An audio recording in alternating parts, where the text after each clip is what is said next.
6천년 전 역사상 가장 부유했던 고대 도시 바빌론. 그 당시 최고의 부자로 꼽히던 아카드가 알려주는 돈 버는 지혜, 돈을 지키는 지혜. 돈으로 돈을 버는 지혜는 21세기를 사는 우리에게도 화수분 같은 자산 관리를 가르쳐준다. 성경보다 훨씬 오래전의 이야기. 세월이 흘러도 변하지 않는 돈의 법칙. 얄팍한 지갑에서 벗어날 수 있는 7가지 비결. 올바로 이해한다면 당신의 지갑도 두둑해질 것이다. 부자를 꿈꾸는 당신이 평생 신조로 삼아야 할 재산과 돈 관리에 관한 7가지 대원칙. 안녕하세요. 꿈꾸는 책다방입니다. 오늘 소개해드릴 책은 바빌론 부자들의 돈 버는 지혜입니다. 저자 조지 S. 클레이슨은 1874년 11월 7일 루이지애나에서 태어났다. 대학을 졸업하고 미국 스페인 전쟁에 참전했던 그는 퇴학 후 출판업계에 뛰어들어 상당한 돈을 번 것으로 알려졌다. 특히 미국에서 도로 지도를 최초로 만든 사람으로 유명하다. 1926년부터 바빌론의 우화를 바탕으로 개인적인 재테크에 관련된 짤막한 이야기를 써서 출간하기 시작했는데 은행과 보험업계에서 선풍적인 인기를 모았다. 클레이슨이 쓴 가장 유명한 이야기들을 묶은 것이 바로 이 책이다. 옮기니 강주헌. 지은이의 말. 한 나라의 국부는 국민 개개인이 경제적으로 얼마나 윤택하게 사느냐에 따라 결정된다. 이 책은 개인의 성공을 다룬 책이다. 그런데 성공이란 무엇인가? 성공은 각자의 능력과 노력으로 맺어낸 결실을 뜻한다. 성공을 위해서는 적절한 준비가 필요하다. 적절한 준비가 바로 성공의 열쇠이다. 그러나 적절한 행동을 위해서는 생각이 필요하고 적절한 생각을 위해서는 이해가 필요하다. 당신의 얄팍한 주머니를 두툼하게 만들어줄 이 책은 돈의 흐름을 이해하기 위한 안내서라 할 수 있다. 실제로 이 책은 경제적 성공을 열망하는 사람에게 돈을 벌게 해주고 그렇게 벌어들인 돈을 끝까지 지키게 해주고 그렇게 지킨 돈으로 더 많은 돈을 벌어들이게 하는 방법을 알려주기 위해 쓰여진 것이다. 이 책에서 우리는 옛날 바빌론 시대로 돌아간다. 옛 시대에서 과연 무엇을 배우겠냐고?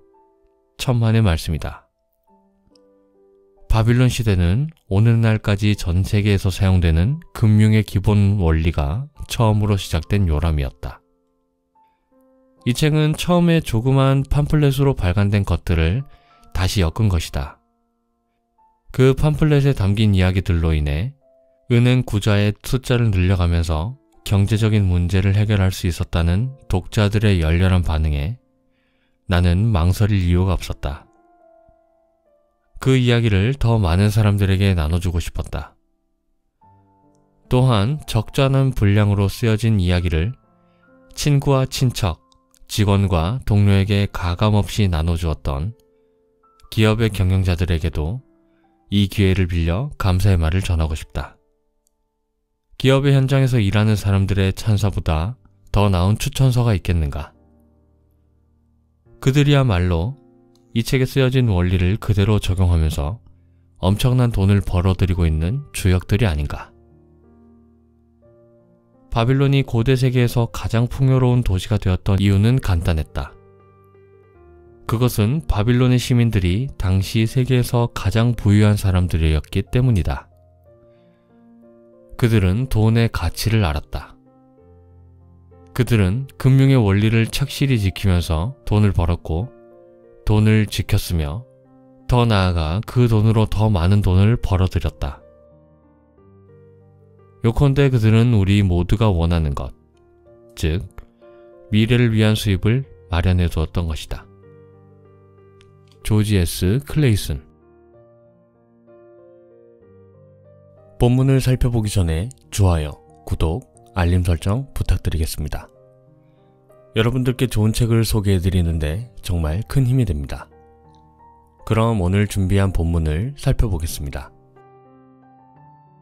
얄팍한 지갑에서 벗어나기 위한 7가지 비결. 바빌론의 풍요는 지금 이 시대까지도 전설처럼 전해온다. 세계에서 가장 풍요로웠던 도시, 온갖 보물로 가득했던 도시. 바빌론은 언제나 이런 식으로 묘사되어 왔다. 그러나 전설처럼 바빌론이 항상 풍요로웠던 것은 아니다. 바빌론이 풍요를 누릴 수 있었던 것은 그 시대를 살았던 사람들이 보여준 지혜 덕분이었다. 어떤 의미에서 바빌로니아는 온 국민에게 부자가 되는 법을 가르친 최초의 문명국이었다. 사르곤 왕은 적들과의 전쟁을 끝내고 바빌론에 돌아오자마자 심각한 문제에 봉착하게 되었다. 국가의 재물을 담당한 대신은 바빌론이 심각한 지경까지 몰리게 된 이유를 이렇게 설명했다. 폐하께서 관계수로를 건설하시고 신전을 세우셨기 때문에 저희는 오랫동안 번영을 누릴 수 있었습니다. 그런데 이제 이런 공사들이 모두 끝났기 때문에 시민들이 일할 곳을 찾지 못하고 있는 실정입니다. 쉽게 말씀드리면 많은 일꾼들이 실업자 신세를 면하지 못하고 있습니다. 따라서 장사꾼들도 손님이 줄어들어 걱정이고 농부들은 곡식을 팔지 못하고 있습니다. 바빌론의 시민들이 먹을 것을 살 돈이 없기 때문입니다. 사르곤 왕이 물었다. 우리가 대대적인 공사를 벌이면서 쏟아부은 황금들이 모두 어디로 갔단 말인가? 재무 대신이 대답했다. 바빌론에서 손꼽히는 부자들의 손으로 넘어갔습니다. 염소의 우유가 여과기를 빠져나가듯이 모든 황금이 일꾼과 장사꾼의 손을 거쳐서 그들에게로 넘어갔습니다. 그 때문에 돈의 흐름이 막히고 말았습니다.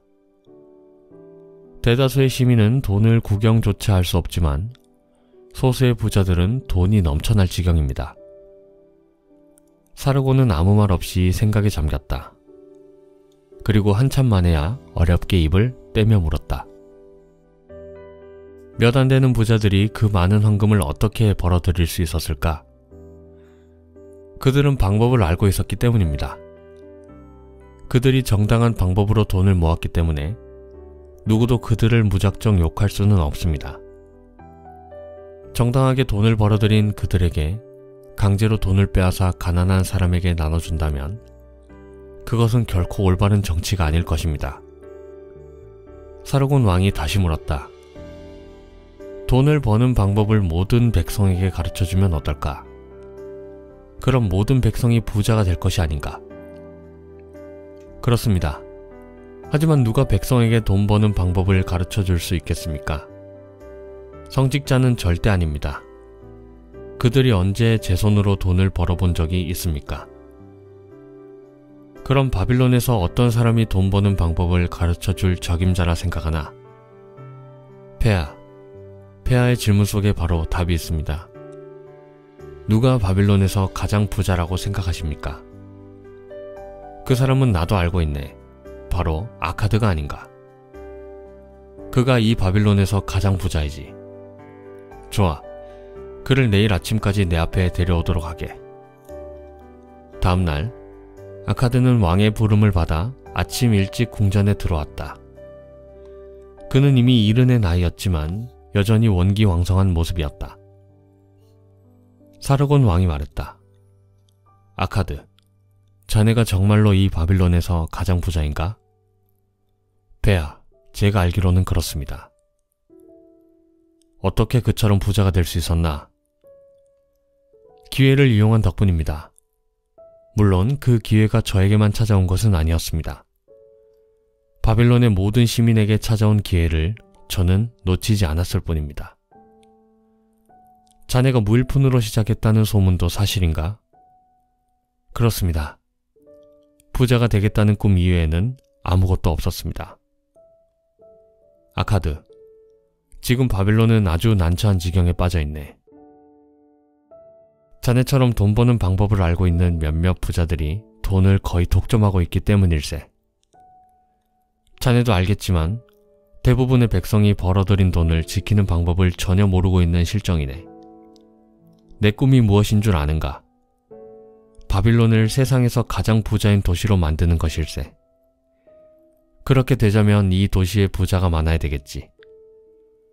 그러니까 모든 백성에게 부자가 되는 법, 즉 돈 버는 방법을 가르쳐주고 싶네. 아카드, 솔직하게 말해주게. 돈을 버는데 어떤 비결이라도 있는가? 그 비결을 모든 백성에게 가르쳐줄 수 있겠나? 물론입니다, 폐하. 제가 알고 있는 것을 어찌 다른 사람들에게 가르쳐주지 않을 수 있겠습니까? 사르곤 왕이 눈을 반짝이며 말했다. 고맙네. 내가 듣고 싶었던 대답일세. 자네가 이 일을 맡아줄 수 있겠나?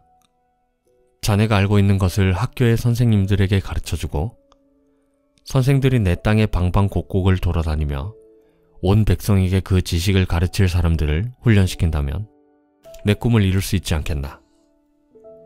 아카드는 허리를 깊이 숙이며 대답했다. 폐하의 말씀대로 하겠습니다.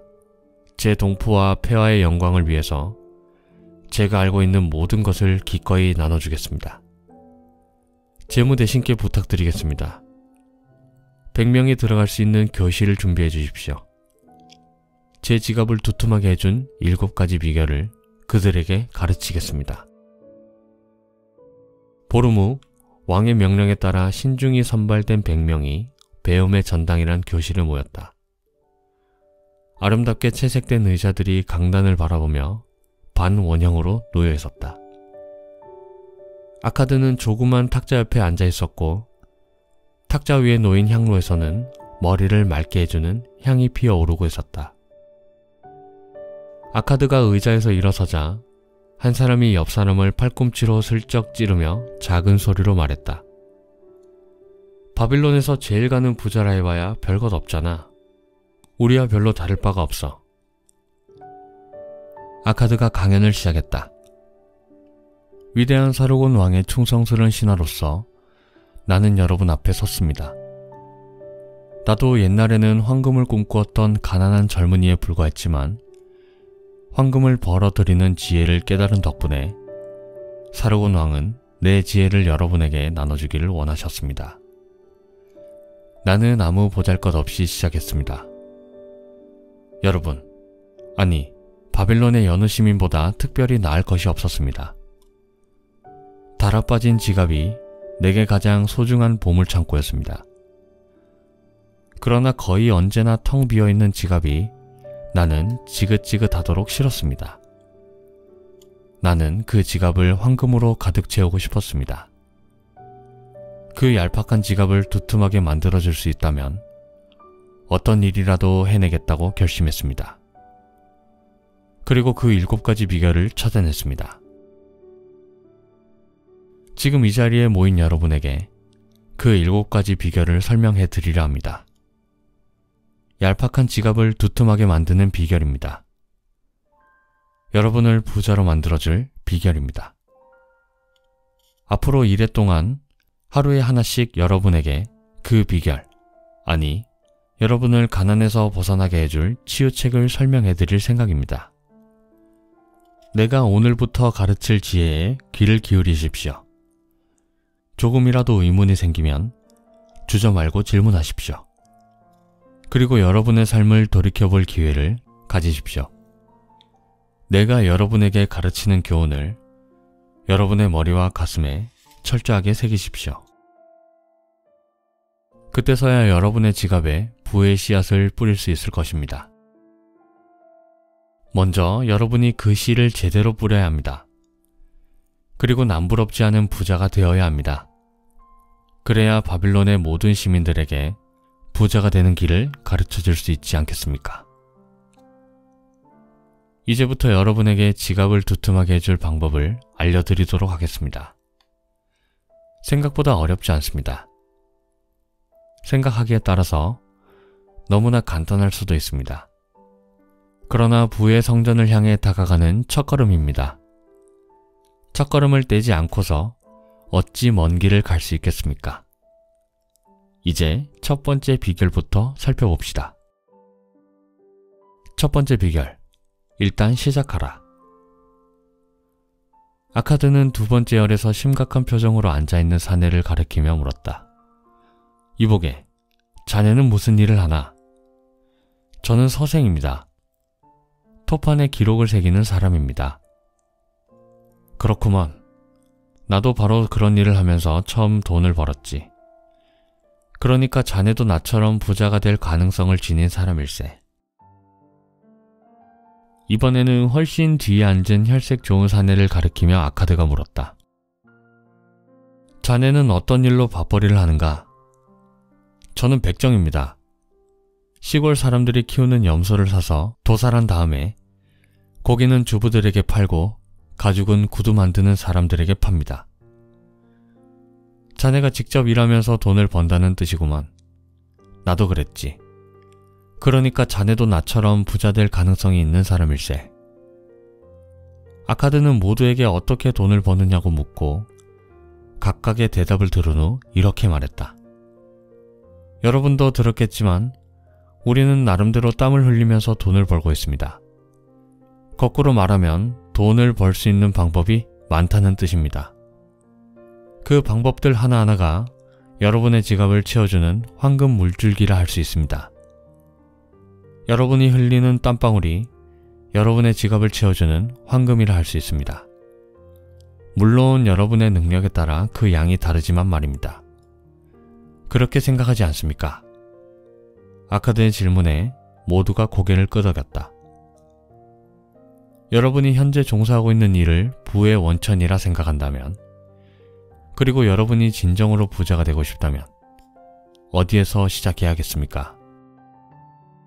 바로 여러분이 현재 땀을 흘리고 있는 일에서 시작해야 되지 않을까요? 이번에도 모두가 고개를 끄덕였다. 그러자 아카드는 달걀 상인에게 눈길을 던지며 물었다.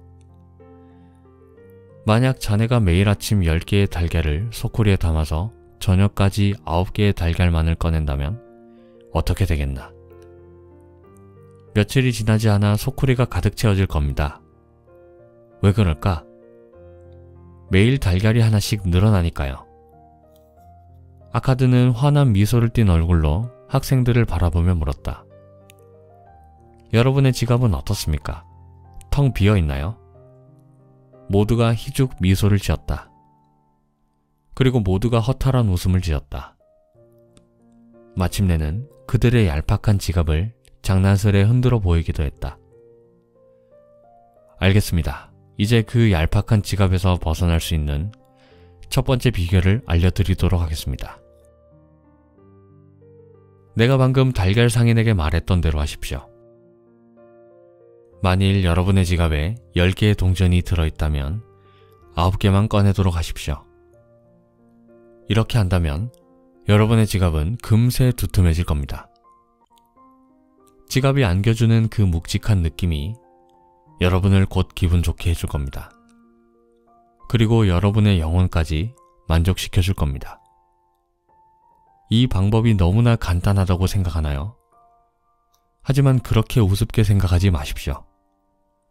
진리는 언제나 간단하고 단순한 것입니다. 내가 어떤 상태에서 시작했는지 이미 말씀드렸습니다. 처음에는 나도 여러분과 마찬가지였습니다.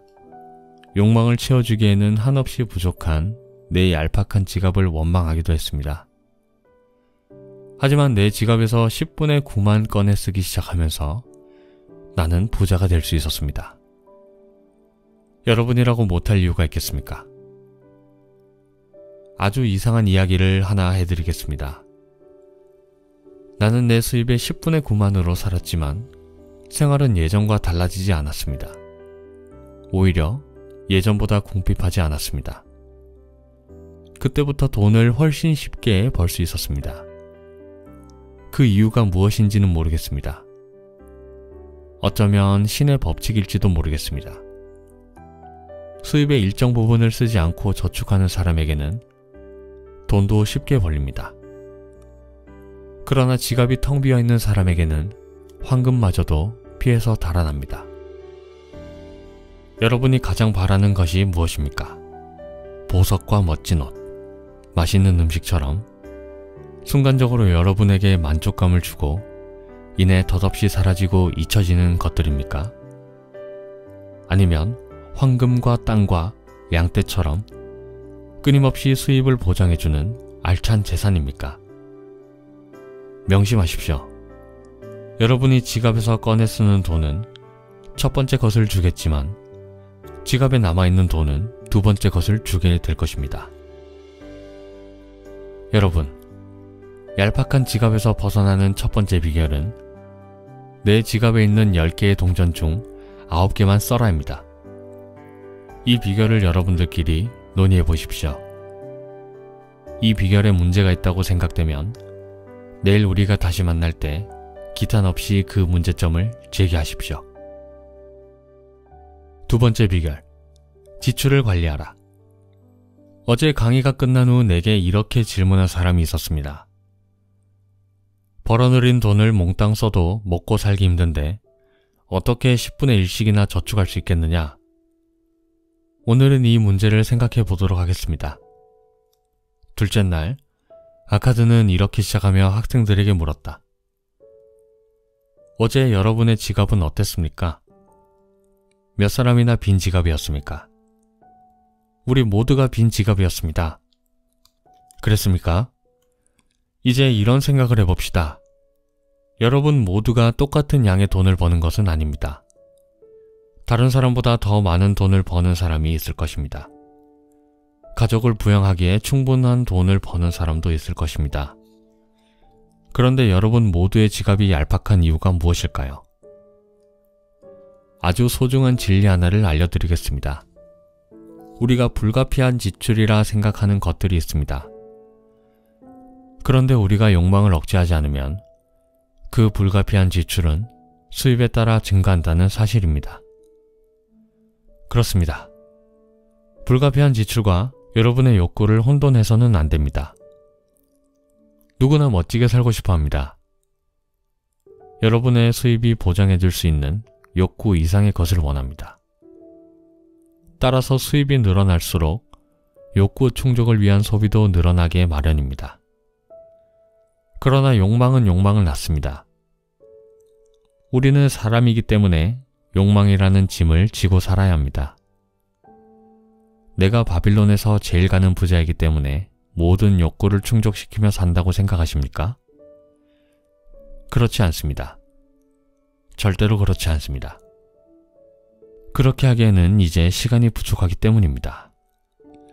그렇게 하기에는 내 힘이 부치기 때문입니다. 내가 여행을 한다면 얼마나 할 수 있겠습니까?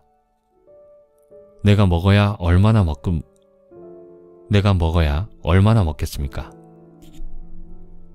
내가 먹어야 얼마나 먹을 수 있겠습니까?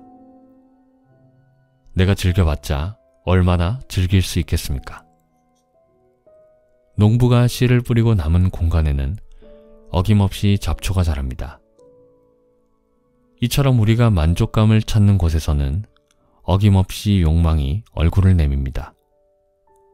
하지만 우리가 충족시키고 싶은 욕망은 헤아릴 수 없이 많고 정작 우리가 만족시킬 수 있는 욕망은 극소수에 불과합니다. 그럼 어떻게 해야 할까요? 먼저 여러분의 생활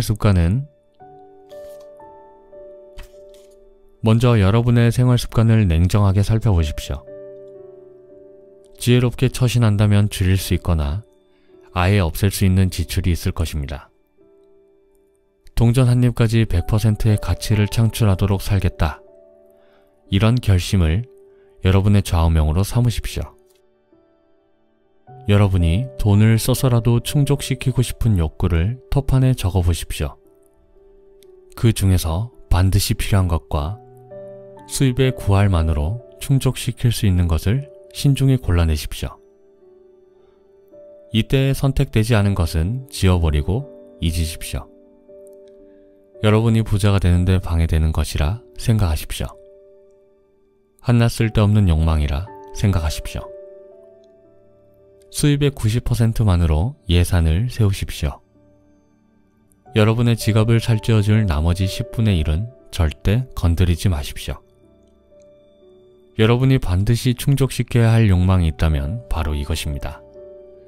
수입의 일할은 절대 건드리지 않겠다. 수입의 구할로 짠 예산에 맞춰 생활하십시오. 그때서야 여러분의 지갑도 두툼해질 수 있을 것입니다. 아카드가 이렇게 말하자 꽤 화려한 옷을 입은 사내가 벌떡 일어나 말했다. 저는 노예가 아니라 자유인입니다. 이 세상에 널리 있는 좋은 것들을 마음껏 즐길 권리가 있다고 생각합니다. 그런데 어떻게 예산의 노예가 될 수 있겠습니까?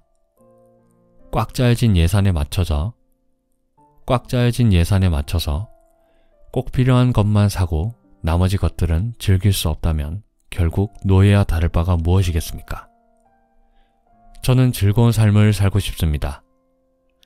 저는 마음의 짐을 의무적으로 짊어져야 하는 노새가 아닙니다. 마음껏 자유를 누리며 살고 싶습니다. 아카드가 이내 대답했다. 이보게, 자네 예산을 누가 짜는가? 그거야 당연히 제가 짜지요. 만약 사막을 횡단해야 하는 노새가 스스로 짐을 꾸린다면 보석과 황금 덩이와 값비싼 융단을 먼저 생각하겠나? 아니면 먹을 것과 마실 물을 먼저 챙기겠나? 예산을 짜는 목적은 지갑을 살찌우기 위한 것일세. 자네에게 반드시 필요한 것을 먼저 장만하고 그렇게 하고도 여유가 있을 때 다른 욕망을 채우는 합리적인 삶을 위한 것일세. 덧없는 순간적인 욕망을 애초부터 제거함으로써 자네에게 가장 소중한 욕망이 무엇인지 깨닫게 해주는 것일세. 어두운 동굴을 밝혀주는 횃불처럼 예산은 지갑에서 구멍난 곳을 보여주면서 그곳을 막도록 해주는 것이네. 한마디로 예산은 자네에게 적재적소에 필요한 만큼만의 돈을 지출하도록 관리해주는 보호장치일세. 이렇게 대답하고 아카드는 학생들에게 눈길을 돌리며 결론지어 말했다. 이제 얄팍한 지갑을 두툼하게 해주는 두 번째 비결을 정리해봅시다. 수입의 90% 내에서 예산을 짜십시오. 그 범위 내에서 반드시 필요한 것을 구입하고 남은 돈으로 삶을 즐기십시오. 그것도 보람있는 일의 말입니다. 예산이 여러분의 지출을 관리해준다는 사실을 잊지 마십시오. 세 번째 비결, 돈을 굴려라. 이 강의를 시작한 지 오늘로 벌써 사흘째입니다. 여러분의 지갑이 약간은 두툼해졌습니까? 나는 여러분에게 벌어들인 돈에서 10분의 1을 반드시 저축하라고 말했습니다. 그리고 점점 늘어나는 돈을 안전하게 지키기 위해서 지출을 관리하라고 말했습니다. 오늘은 그렇게 모은 돈을 굴려서 늘려가는 방법에 대해 공부해 보도록 합시다.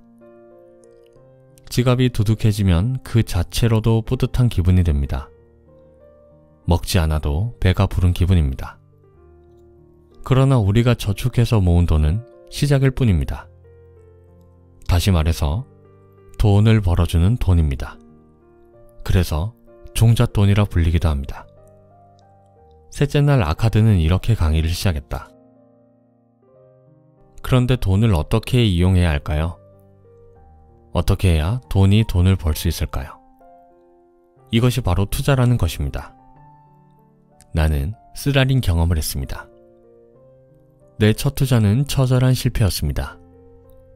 한 푼도 건질 수 없었습니다. 이 이야기는 나중에 해드리겠습니다. 그러나 아가르라는 방패상인에게 돈을 꾸어주고 첫 수익을 올릴 수 있었습니다. 그는 매년 한 번씩 해외에서 들여오는 청동을 사서 방패를 만들었습니다. 그런데 그 해에는 충분한 청동을 사들일 자금이 부족했던 까닭에 그는 여기저기에서 돈을 꾸었습니다. 그는 신용이 있는 사람이었기 때문에 방패를 팔아 번 돈으로 착실하게 이자를 갚았습니다. 나는 그에게 이자를 받을 때마다 그 돈을 그에게 다시 빌려주었습니다. 덕분에 내 자본은 나날이 늘었고 이자까지 덩달아 늘어났습니다. 그때 내 기분이 어땠겠습니까? 맛있는 음식으로 욕망을 채웠다면 그때의 만족감은 하루를 넘기지 못했겠지만 내 재산이 나날이 늘어나고 있다는 생각은 내게 한없는 만족감을 주었습니다. 여러분, 한 사람의 재산은 지갑에 넣고 다니는 돈의 액수에 있는 것이 아닙니다. 그가 신중하게 투자한 수입원, 다시 말해서 계속해서 그의 지갑을 불룩하게 채워주는 황금 물줄기에 있는 것입니다.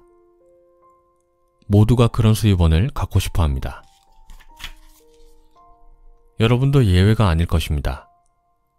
일을 할 때나 멀리 여행을 즐길 때도 지갑을 꾸준히 채워주는 수입원을 원하지 않는 사람이 어디 있겠습니까?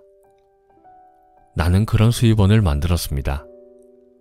그 수입원이 하루에도 엄청난 돈을 벌어들이고 있기 때문에 사람들이 나를 엄청난 부자라고 말하는 것입니다. 아가르에게 돈을 빌려준 것은 내게 소중한 경험이었습니다. 안전한 곳에 투자할 때 수익을 올릴 수 있다는 진리를 깨우쳐준 소중한 경험이었습니다. 자본이 늘어나면서 당연히 투자 액수도 늘어났습니다. 점점 더 많은 사람에게 돈을 빌려줄 수 있었습니다. 한 줄기에서 흘러들어오던 황금이 여러 줄기에서 흘러들어오면서 내 지갑은 하루가 다르게 불룩해졌습니다. 하지만 처음에는 적은 돈이었습니다. 얼마라고 말하기에도 부끄러울 정도로 적은 돈이었습니다. 그러나 적은 돈으로 시작했습니다. 그러자 돈이 돈을 벌어주었습니다. 그렇게 벌어들인 돈이 다시 돈을 벌어주었습니다. 그야말로 황금사슬을 이루었습니다. 급기야 처음 시작할 때는 상상조차 할 수 없었던 액수로 불어났습니다. 이렇게 어느 정도까지 모이면 그때는 눈덩이처럼 불어나는 것이 바로 돈입니다. 이것에 관한 아주 재미있는 우화를 소개하겠습니다.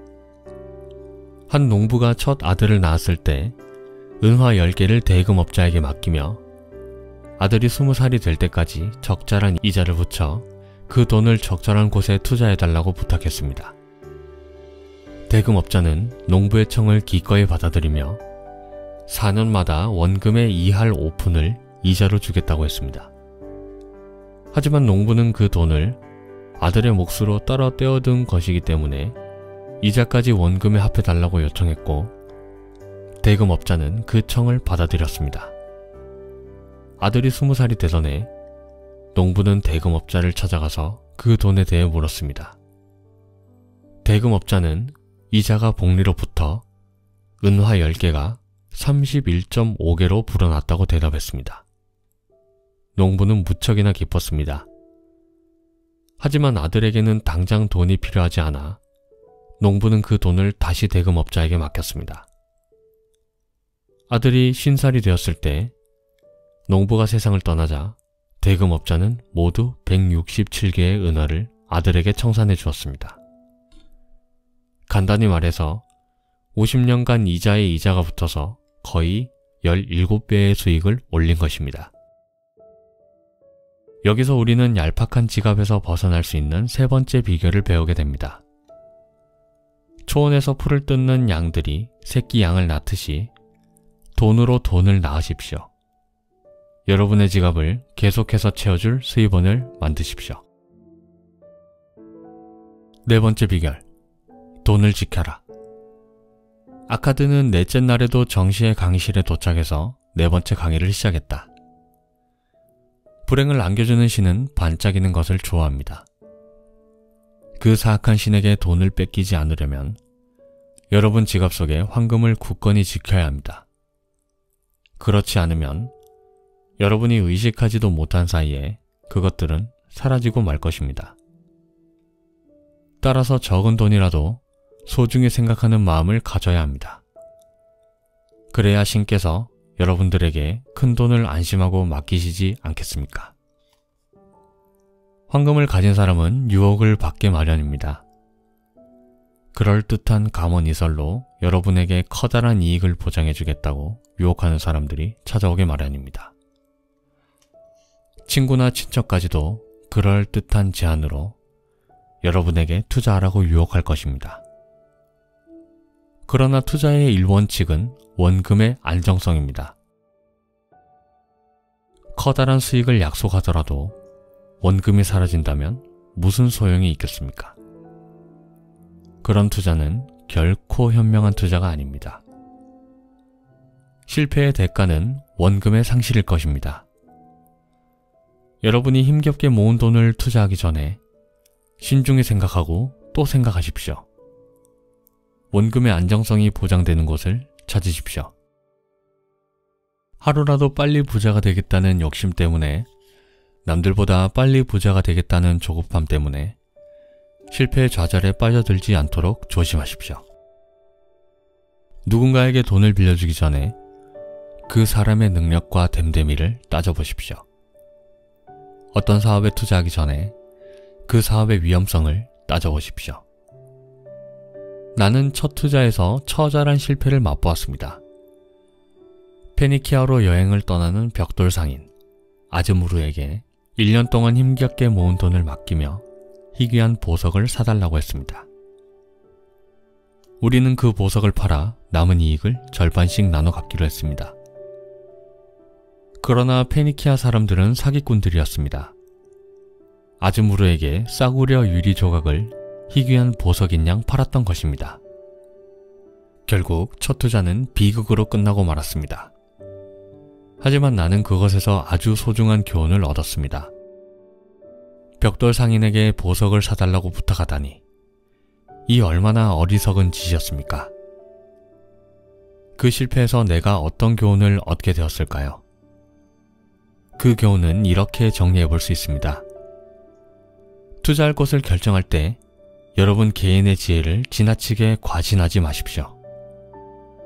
해당 분야에서 충분한 경험을 쌓은 사람에게 조언을 구하십시오. 훌륭한 조언은 당신이 투자하는 돈만큼이나 가치 있는 것입니다. 훌륭한 조언을 받아들여 실패하지 않는 것만으로 조언은 그 역할을 다한 것입니다. 이것이 여러분을 얄팍한 지갑에서 벗어나게 해줄 네 번째 비결입니다. 두둑하게 채워진 지갑을 지키는 것도 무척이나 중요한 일이기 때문입니다.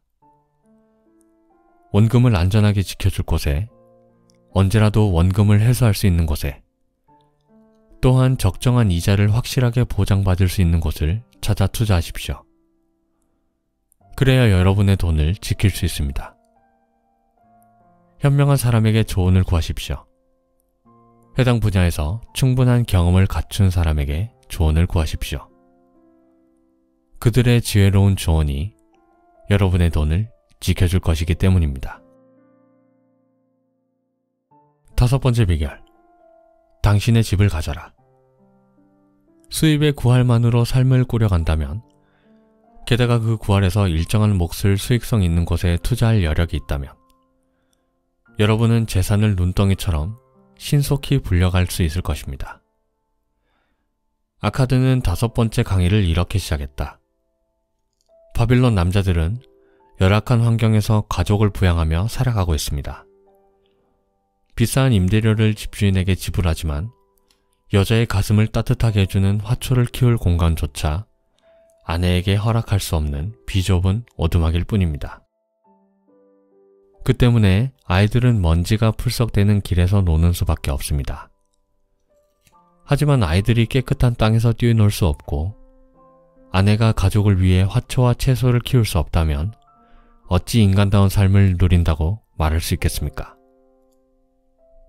내 무화과 나무에서 자라는 달콤한 열매를 따먹을 수 있다면, 내가 키운 포도나무에서 새콤한 포도를 따먹을 수 있다면 얼마나 풍요로운 삶이겠습니까?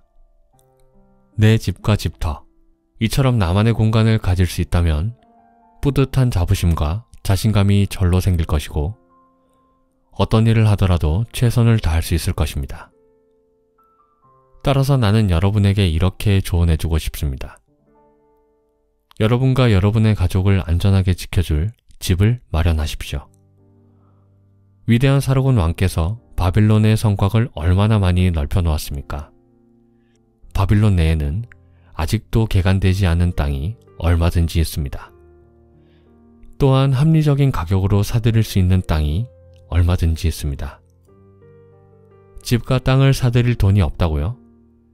물론 한 푼의 돈도 없다면 곤란하겠지만 여러분이 가족을 위한 공간을 마련하는데 필요한 액수의 적정한 몫을 준비해두고 있다면 어떤 대금업자라도 부족한 돈을 기꺼이 빌려줄 것입니다.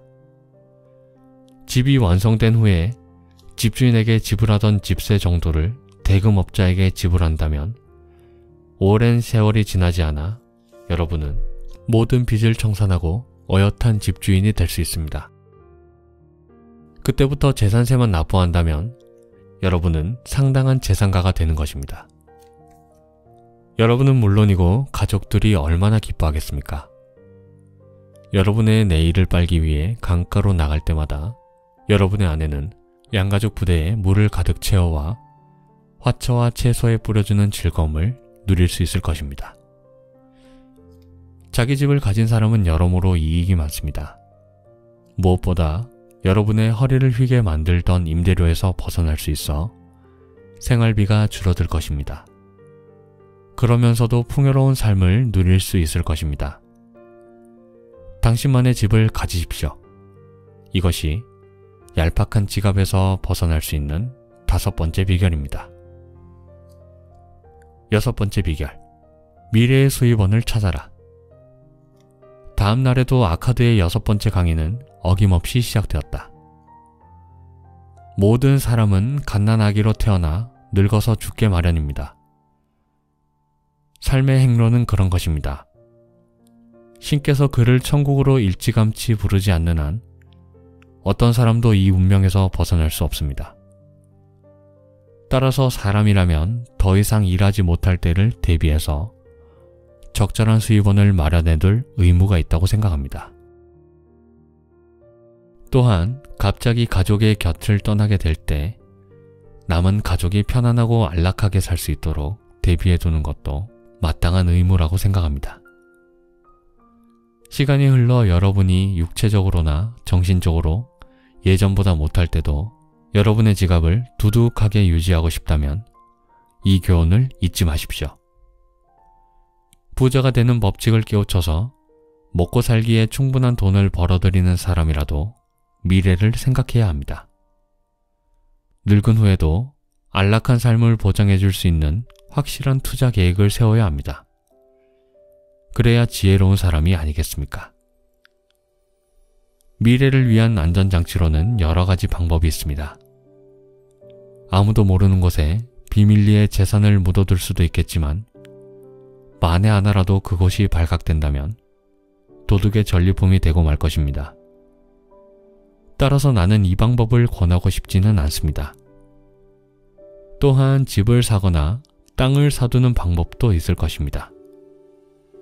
미래의 효용성이나 가치를 올바로 판단해서 제대로 판단한다면 그 가치를 그대로 유지하면서 일정한 수입을 보장받을 수도 있고 적절한 값에 대팔 수도 있을 것입니다. 약간의 돈을 대금업자에게 빌려주고 그 액수를 조금씩 불려가는 방법도 있습니다. 대금업자가 지급하는 이자는 원금에 덧붙여지기 때문입니다. 안산이라는 한 신발 상인이 있습니다. 안산은 8년 동안 매주 은화 2개를 대금업자에게 맡겼습니다. 안산은 최근에 그 돈을 찾았습니다. 얼마가 되었을까요? 안산은 예상치 못한 엄청난 돈을 돌려받았습니다. 4년마다 2할 5푼의 이자가 붙었던 까닭에 처음에 2개의 은화로 시작했던 것이 1040개의 은화로 불어나 있었습니다. 만약 안산이 그 돈을 다시 12년 동안 대금업자에게 맡긴다면, 그리고 예전처럼 매주 은화 2개씩을 정기적으로 맡긴다면 그 결과가 어떻게 될까요? 내가 대략 계산해 본 바에 따르면 무려 4000개의 은화가 됩니다. 이 정도라면 여생을 편히 지낼 만한 돈이 아닐까요? 정기적으로 적은 돈을 투자하는 것도 놀라운 수익을 보장해 줍니다. 지금 먹고 살기도 힘든데 미래를 위해 투자할 돈이 어디 있느냐고 불평하지 마십시오. 작게 시작하십시오. 첫날 말한 대로 여러분의 수입에서 10분의 1을 따로 떼어 두더라도 삶을 살아가는 데는 커다란 차이가 없습니다. 그러나 그 10분의 1은 여러분의 노년을 행복하게 만들어줄 씨앗이 될 것입니다. 아주 중요한 부분이기 때문에 좀 더 말씀드려야 되겠습니다. 나는 미래에 언젠가는 아주 합리적인 제도가 생기리라 생각합니다. 가령 이런 것들입니다. 많은 사람이 하나의 친목단체와 비슷한 것을 만들어 죽음 이후를 대비하는 것입니다. 회원들이 매달 정기적으로 약간의 돈을 객출해서 모아두고 어떤 회원이 갑작스레 세상을 떠나게 될 때 그 가족에게 상당한 액수의 목돈을 보장해주는 방법입니다. 내 생각에 이것은 무척이나 바람직한 방법입니다만 아직은 시기상조인 듯합니다. 이 방법을 운영하자면 미리 준비해야 할 것이 많기 때문입니다. 무엇보다 이 방법을 운영하는 단체가 왕의 옥자처럼 안정되고 견실해야 하기 때문입니다. 하지만 언젠가 이 방법이 제도화될 때가 오리라 믿습니다. 그때가 되면 모든 사람에게 커다란 축복이 될 것입니다. 적은 돈이 모여서 세상을 떠난 회원의 가족에게 안락한 미래를 보장해주는 넉넉한 돈을 마련해 줄 수 있다고 생각해 보십시오. 얼마나 커다란 축복입니까? 하지만 우리는 그 시대에 살고 있지 않습니다. 그러므로 개인적으로라도 이 방법을 사용하십시오. 조금씩 모아서 큰 돈을 만드십시오. 노동 능력을 상실한 사람에게, 가장을 잃은 가족에게 남은 것이 얄팍한 지갑뿐이라면 그야말로 비극이 아니겠습니까? 얄팍한 지갑에서 벗어날 수 있는 6번째 비결이 바로 이것입니다. 노후를 미리 준비하십시오. 여러분 가족의 안락한 삶을 위해서라도 미리 준비하십시오. 7번째 비결, 돈 버는 능력을 키워라. 오늘은 얄팍한 지갑에서 여러분을 벗어나게 해줄 가장 중요한 비결을 말씀드리려 합니다. 하지만 오늘 강의는 돈에 대한 것이 아닙니다. 여러분의 마음가짐에 대한 것입니다. 내 앞에 각양각색의 옷을 입고 있는 여러분에 대해서 말씀드리려 합니다. 여러분의 성공을 결정짓는 것은 황금의 양이 아닙니다. 여러분의 마음가짐이며 세상을 살아가는 방식입니다. 아카드는 7번째 강의, 즉 마지막 강의를 이렇게 의미심장한 말로 시작했다. 얼마 전에 한 젊은 친구가 내게 돈을 빌리러 왔습니다. 나는 그 친구에게 돈이 필요한 이유를 물었습니다. 그 친구의 대답이 걸작이더군요. 이마에 땀이 솟도록 열심히 일하지만 봉급만으로는 지출을 감당하기에 턱없이 부족하다는 것이었습니다. 솔직히 말해서 대금업자에게 그런 사람은 반갑지 않은 손님입니다. 항상 돈이 부족해서 쩔쩔매는 사람을 어떻게 믿을 수 있겠습니까? 그런 사람이 내게 빌린 돈을 어떻게 되갚을 수 있겠습니까? 그래서 나는 그 젊은 친구에게 이렇게 물었습니다. 젊은이, 결국 자네는 더 많은 돈을 벌고 싶은 게로구만. 그렇다면 자네는 돈 버는 능력을 키우기 위해서 어떤 노력을 하고 있나? 젊은 친구는 이렇게 대답하더군요. 할 수 있는 일은 다 하고 있습니다. 지난 한 달 동안 6번씩이나 주인을 찾아가 봉급을 올려달라고 졸라댔지만 번번이 거절당했습니다. 아마 저처럼 끈질기게 졸라댄 사람도 없을 것입니다. 나는 그 친구의 순진한 생각에 웃을 수밖에 없었습니다.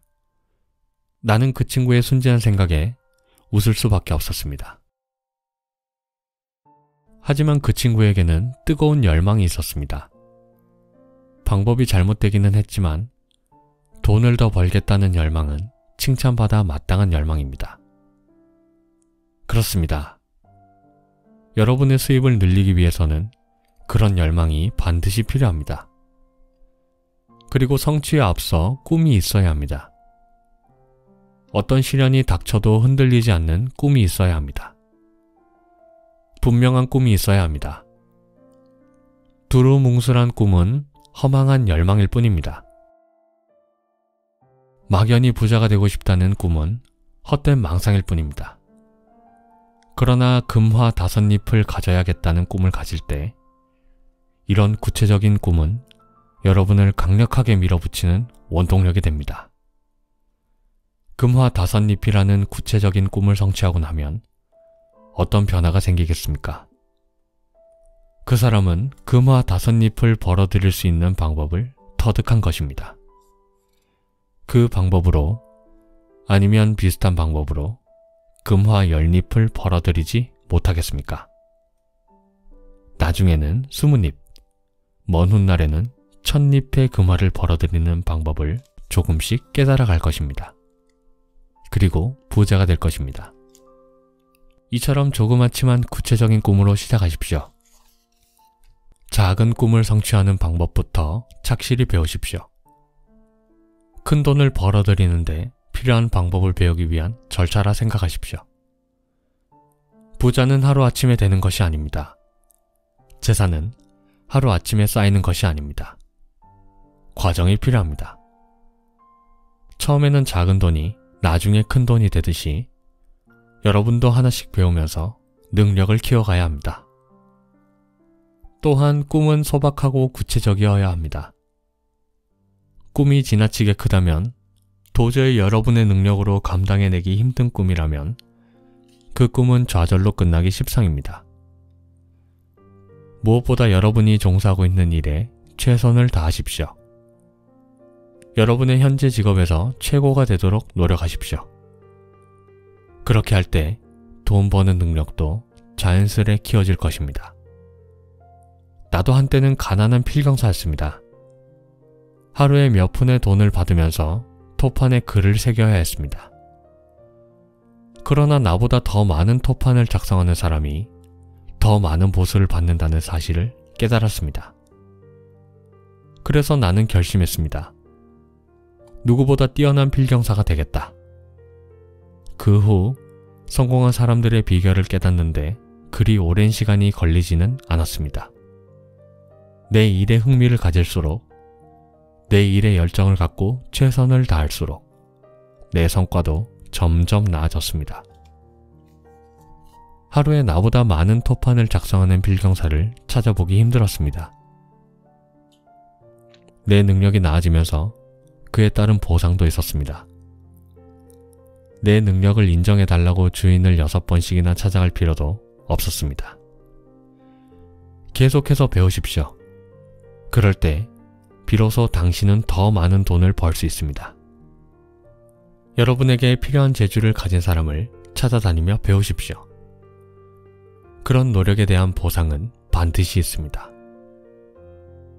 보석 세공사라면 그 분야에서 가장 뛰어난 능력을 지닌 세공사가 사용하는 방법을 배우고 어떤 연장을 사용하는지도 눈여겨보십시오. 법률가나 의사도 마찬가지입니다. 그 직종에 종사하는 사람들에게 묻고 서로 의견을 나누십시오. 상인이라면 더 낮은 가격에 더 좋은 상품을 팔 수 있는 방법을 끊임없이 모색하십시오. 인간의 삶은 언제나 변하기 마련입니다. 언제나 좀 더 나은 방향으로 개선되어 가기 마련입니다. 통찰력을 지닌 사람들이 더 나은 기술을 개발하고 손님들에게 더 나은 서비스를 제공하려 노력하기 때문입니다. 따라서 우리 모두가 변화의 물결에 동참해야 합니다.